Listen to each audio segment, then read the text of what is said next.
When we think of Abraham Lincoln, we picture a marble statue, the Great Emancipator, the savior of the Union, a man of unwavering strength who guided a fractured nation through its darkest hour. But hidden away in his private correspondence is a completely different Lincoln. A man consumed by a terrifying, almost paralyzing darkness.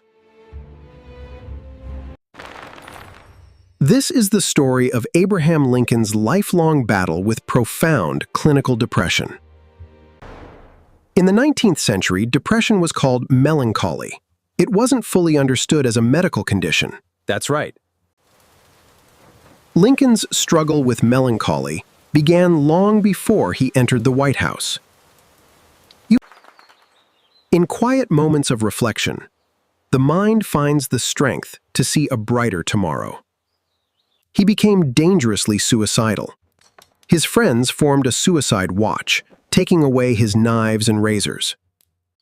They feared he would not survive the winter. But he slowly recovered, carrying the darkness with him. The melancholy returned violently in January 1841, a period he later referred to as the Fatal First. Following a broken engagement and immense political stress, Lincoln completely broke down again. He wrote to his closest friend, Joshua Speed, a series of astonishingly vulnerable letters.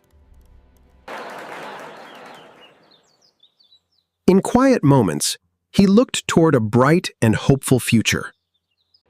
If what I feel were equally distributed to the whole human family, there would not be one cheerful face on the earth. He questioned whether he would ever be well again. He doubted his own worth to the world. Medical treatments of the era offered no real help. Doctors prescribed harsh purgatives and bleeding.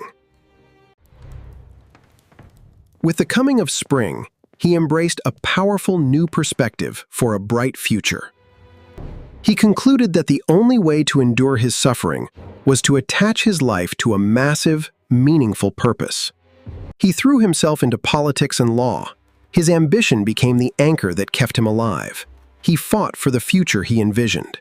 When he was elected president in 1860, the weight of the nation fell directly onto his already burdened shoulders. The Civil War began.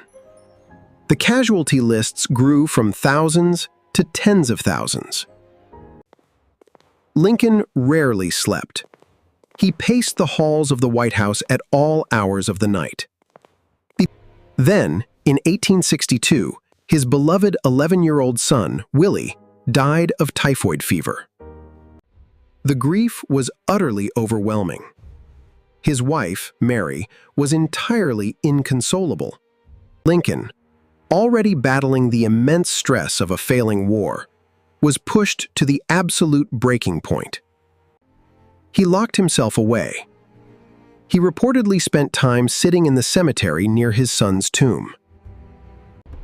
His cabinet members were terrified that his mind would finally snap under the unbearable pressure. With an enduring spirit, he returned to his desk, ready for a bright future. He began drafting the Emancipation Proclamation. He transformed the Civil War from a fight to preserve the Union into a moral crusade to end slavery. His personal suffering seemed to give him a unique, profound empathy for the suffering of others. He spent hours pardoning deserters and sleeping sentries, refusing to let them face execution. He often remarked that there was already too much crying in the country to add to it. This is unacceptable. We need immediate, harsh action. He must be made an example of. We demand military discipline. But Lincoln knew exactly what the darkest edges of despair felt like. To survive the relentless pressure, he deployed humor as a tactical weapon.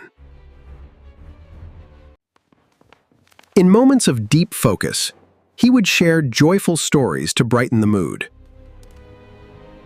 When a passionate colleague asked how he maintained his bright spirit during challenging times, his answer was inspiring. We'll see you later. Bye now. Good to see you both. He said, "If I did not laugh, I should die, and you need this medicine as much as I do." His melancholy gave him an incredibly poetic, sorrowful clarity about the nation's tragedy. The Gettysburg Address is essentially a beautifully crafted elegy.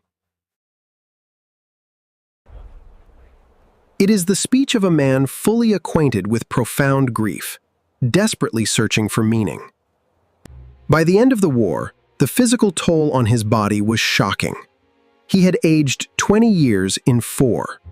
In his second inaugural address, he did not boast of a Northern victory. He spoke of healing, of unity, and of a lasting peace for a nation divided. He offered no malice toward the defeated South. He only asked for charity to bind up the nation's wounds. Weeks later, an assassin's bullet ended his life. The nation mourned the loss of a titan. History immediately turned him into an impenetrable myth. The marble statues erased the human struggle. They hid the fact that the man who saved the Union.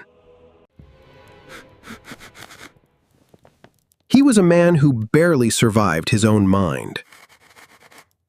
Today, psychologists study his letters to understand how he functioned under such crushing clinical depression.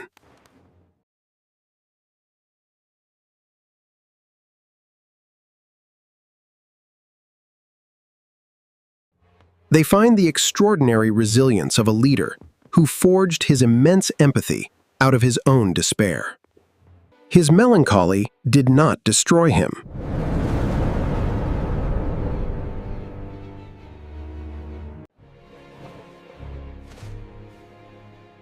It is exactly what gave him the strength to heal the country. The greatest heroes are rarely made of marble. They are made of flesh and deeply flawed.